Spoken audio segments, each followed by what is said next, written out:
ఇక్కడ మళ్ళీ వచ్చేస్తే రోజు రోజుకి దినాభివృద్ధి చెందుతూ క్యాన్సర్ పెరిగినట్టు పెరుగుతుంది.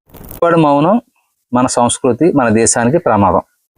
ఎంతమంది చూసిన దానికి ఇప్పటికి చాలా అభివృద్ధి చెందింది. ఆ క్యాన్సర్నే లేకుండా ట్రీట్మెంట్ చేయాలి.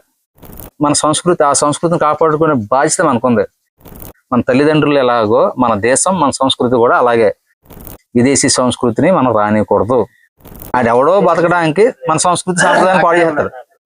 మరి అలాంటి వ్యవస్థను మనం ఒకటి వేలుతో పీకే.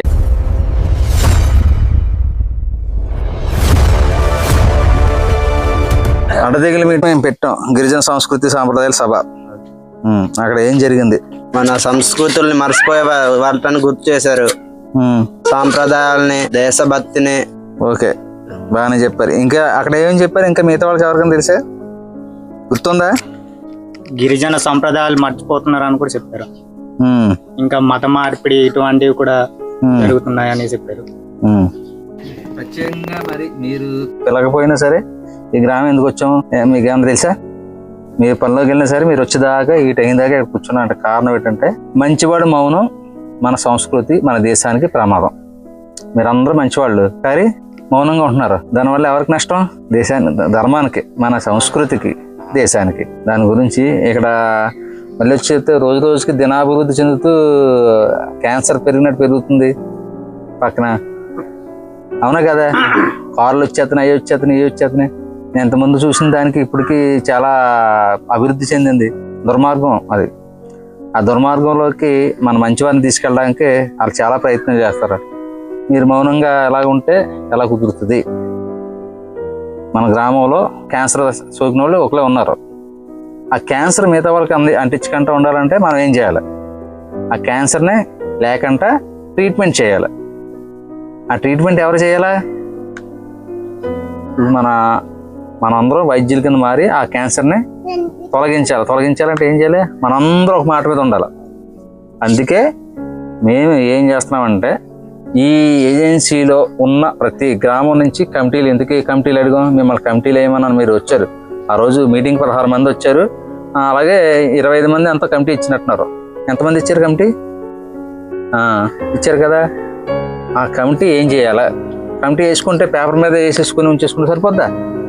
మనం ఏదో చేయాలి. ఏం చేయాలి? మన తల్లిదండ్రుల కోసం ఏదో చేయాలి. మన కన్నందుకు, మనల్ని మోస్తున్నందుకు, ఈ భూమి కోసం ఏదైనా చేయాలా? మనం గొప్ప ఆ సంస్కృతిలో పుట్టించినందుకు మన సంస్కృతి, ఆ సంస్కృతిని కాపాడుకునే బాధ్యత మనకుంది. మన తల్లిదండ్రులు ఎలాగో మన దేశం, మన సంస్కృతి కూడా అలాగే. మన దేశాన్ని, మన సంస్కృతిని మనం కాపాడుకోవాలంటే విదేశీ సంస్కృతిని మనం రానియకూడదు. అవునా కదా? అందు గురించి మనం ఏం చేయాలంటే, మీరు ఒక్క శాతం ఉన్న వ్యక్తులకి మీరు ఎంతమంది భయపడుతున్నారో, లేకపోతే మనకి ఎందుకులే అని చెప్పి ఊరుకుంటున్నారో నాకైతే అర్థం అవ్వలేదు. ఏంటి కారణం? అది పెరగకూడదు. అది వ్యాధి, మీకు తెలుసు కదా. ఆ వ్యాధి అది ఎవడో బతకడానికి మన సంస్కృతి సాంప్రదాయాన్ని పాడు చేస్తారు. సుఖంగా బతకడానికి మన సంస్కృతి సాంప్రదాయాన్ని పాడు చేస్తారు. మరి అలాంటి వ్యవస్థను మనం ఒకటి వేలుతో పీకేయాలంటే ఏం చేయాలి? చట్టం మనకి అనుకూలంగా ఉంది. చట్ట ప్రకారం మనం వెళ్ళొచ్చు. మనం ఎవరి మీద గొడవడక్కర్లేదు. చట్టం ఈ దేశానికి, ఈ దేశ సంస్కృతికి పెద్దపీట వేస్తుంది. అందు గురించి మన చట్ట ప్రకారం వెళ్తే అంతా పోతుంది. దాని గురించి ఇలాంటి ప్రతి చోట ఇలాంటివి ఉన్నాయి కాబట్టి ఈ ఏజెన్సీలో ఉన్న మన హిందువులందరినీ ఏకం చేసే కార్యక్రమమే మనం ఇప్పుడు చేపట్టాం. దాని గురించే సాంప్రదాయాలు, సంస్కృతులు కాపాడడానికి ఆ రోజు సభ పెట్టాం. ఏంటంటే ప్రతి పంచాయతీకి ఒక నాయకుడిని ఎంచుతున్నాం. ప్రతి గ్రామానికి కమిటీకి ఒక నాయకుడిని ఎంచుతున్నాం. అది మీరు ఈ పంచాయతీ, ఏ పంచాయతీ ఇది?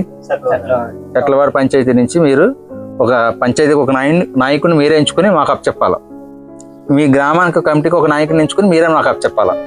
మీకు అప్పచెప్పినప్పుడు వీళ్ళందరినీ మనం కలిపి మొత్తం ఏజెన్సీలో అన్న ఈ గ్రామం ఒకటే కాదు, మన వెనకాల ఇంకెన్ని గ్రామాలు ఉన్నాయి? ప్రస్తుతానికి 200 గ్రామాలు మన కమిటీలు ఉన్నాయి మీకులాగా. అంటే ఈ గ్రామం ఒకటే కాదు, మనతో పాటు ఇంకా 199 గ్రామాలలో ఉన్న హిందువులు మనకు తోడుకున్నారు. మీ అందరినీ ఏకం చేయడం కోసమే మేము ఇలాగా మా పనులు వదిలేసుకొని, అన్నీ వదిలేసుకుని ఎన్నిసార్లు తిరుగుతున్నాను నువ్వు చూస్తావు కదా. వారానికి ఎన్నిసార్లు చూస్తున్నాను? నేను ఉండేది ఇక్కడికి 80 కిలోమీటర్లు. వారానికి 2 సార్లు ఇటు వస్తున్నాను. ఎందుకు? నేను బతికుండగా నా దేశానికి, నా ధర్మానికి సేవ చేయాలి.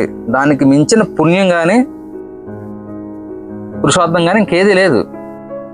తల్లిదండ్రులకు సేవ చేసుకోవాలి, దేశానికి సేవ చేసుకోవాలి, ధర్మానికి సేవ చేసుకోవాలి. ఈ 4 చేసుకుంటే తర్వాత మన కుటుంబానికి ఈ 5 సేవ చేసుకోవాలి. మనం ఈ 5 వాటిని కాపాడుకోవాలి. కుటుంబాన్ని కాపాడుకోవాలి, దేశాన్ని కాపాడుకోవాలి, ధర్మాన్ని కాపాడుకోవాలి, మన సంస్కృతి సాంప్రదాయాలను కాపాడుకోవాలి. మన విలువైన సంస్కృతి మరి కింద కన్నా ఇక్కడ విలువైన సంస్కృతి సాంప్రదాయాలు ఉంది. ప్రకృతి ఆరాధన అంటే ప్రకృతిలో మనిషిని బతికించే ప్రతి దాన్ని ప్రేమించి పూజించే ఒక గొప్ప సంస్కృతి మన గిరిజన సంస్కృతి. అలాంటి సంస్కృతి ఇంకెక్కడైనా ఉంటుందా? ఉంటుందా? అలాంటి సంస్కృతిని మనం కాపాడుకోవాలి. కాబట్టి మేము ఈ సంస్కృతి సాంప్రదాయాల పరిరక్షణ సభను అక్కడ పెట్టాం. తద్వారా మేము ఇప్పటికీ 200 గ్రామాల కమిటీలు వేసాం. ఈ 200 గ్రామాల కమిటీలను కలుపుతున్నాం. దీనికోసం కొద్దిగా మనకి కొన్ని ఇబ్బందులు ఇలాంటివి వస్తుంటాయి. అలాంటి ఇబ్బందులు తీర్చడానికి కొన్ని అనేక రకాల కార్యక్రమాల్లో మేము మీకు చెప్తాం. దానిలో కూడా మీరు పాలు పంచుకోవాలి కంపల్సరీ. ఇంకా ఆర్చిస్తాం.